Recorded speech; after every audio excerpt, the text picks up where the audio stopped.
Durante décadas, la Unión Soviética negó la existencia de estos lugares. No aparecían en los mapas, no se mencionaban en los libros de historia.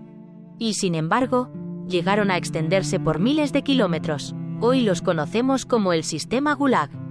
Pero para entender realmente qué fueron estos campos, primero hay que responder a una pregunta que muchos se hacen. Si el objetivo no era matar directamente a las personas, ¿por qué existían tantos edificios, tantas instalaciones, tantas estructuras permanentes? La respuesta es más inquietante de lo que parece. Los campos de trabajo forzados soviéticos no estaban diseñados como centros de exterminio inmediato, como ocurrió en otros lugares de la historia. Su objetivo principal no era la muerte rápida, era la explotación total del ser humano. Millones de personas fueron enviadas a estos campos, prisioneros políticos, disidentes, intelectuales, soldados capturados, campesinos acusados de traición o simplemente ciudadanos que habían dicho algo incorrecto en el momento equivocado. La idea era clara: quitarles la libertad, quitarles la identidad y convertirlos en una herramienta más del Estado. Por eso había tantos edificios. Barracones para dormir, talleres, almacenes, comedores, torres de vigilancia, oficinas administrativas. Los campos estaban pensados como máquinas de producción. Los prisioneros construían carreteras, extraían carbón, talaban bosques, levantaban ciudades enteras en regiones inhóspitas como Siberia, trabajos que nadie libre aceptaría hacer. El frío extremo, el hambre constante y las jornadas interminables hacían el resto. La muerte no era el objetivo directo, pero tampoco era un accidente.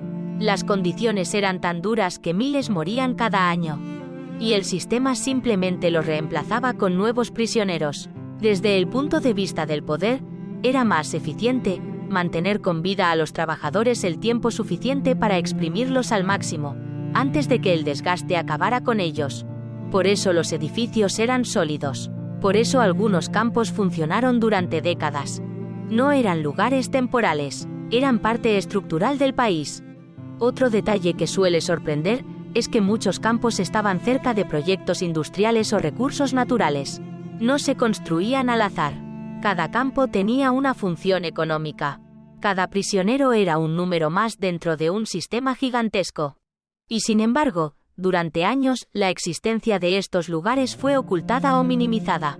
La narrativa oficial hablaba de reeducación, nunca de castigo sistemático ni de sufrimiento humano. Cuando la Unión Soviética colapsó, muchos de estos campos quedaron abandonados.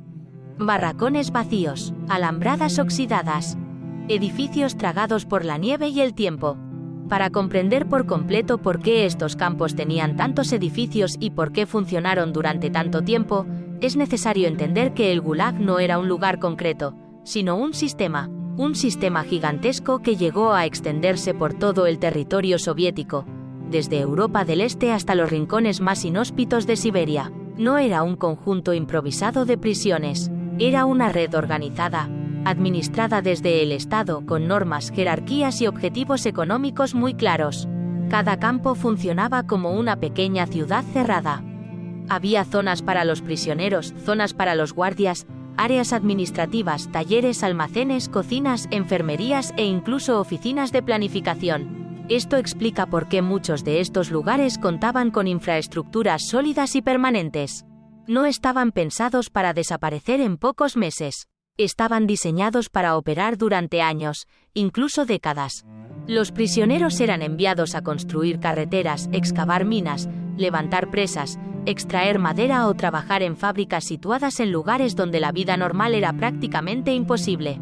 Regiones enteras del país fueron desarrolladas gracias a esta mano de obra forzada. Desde el punto de vista del poder, el Gulag cumplía varios objetivos al mismo tiempo.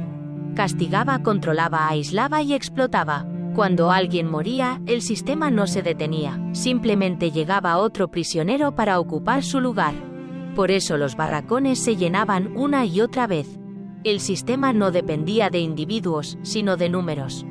Otro aspecto poco conocido es que no todos los prisioneros eran delincuentes comunes. Muchos eran ingenieros, médicos, profesores, artistas o científicos.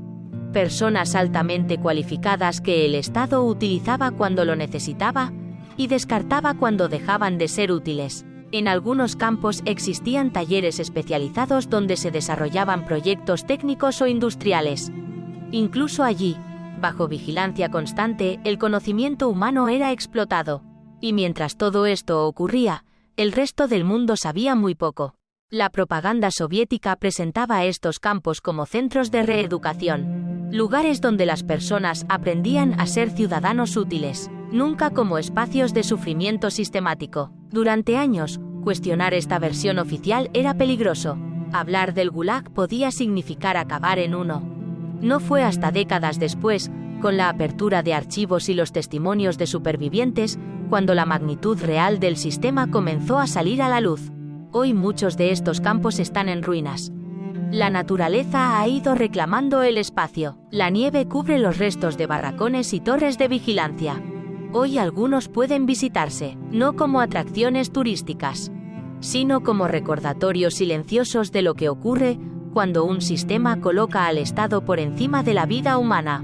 Estos lugares no gritan. El silencio, el frío y la ausencia de personas dicen más que cualquier palabra. Y quizá la pregunta no sea solo por qué había tantos edificios, sino cómo fue posible que todo un sistema funcionara durante tanto tiempo, sin que el mundo mirara directamente hacia allí. Estos campos existieron, fueron reales, y marcaron a millones de personas. Si quieres seguir explorando lugares reales, extremos y cargados de historia, suscríbete al canal, y acompáñanos en este recorrido por sitios que nunca deberían ser olvidados, porque hay lugares que el poder intentó ocultar, pero cuya historia aún sigue en pie.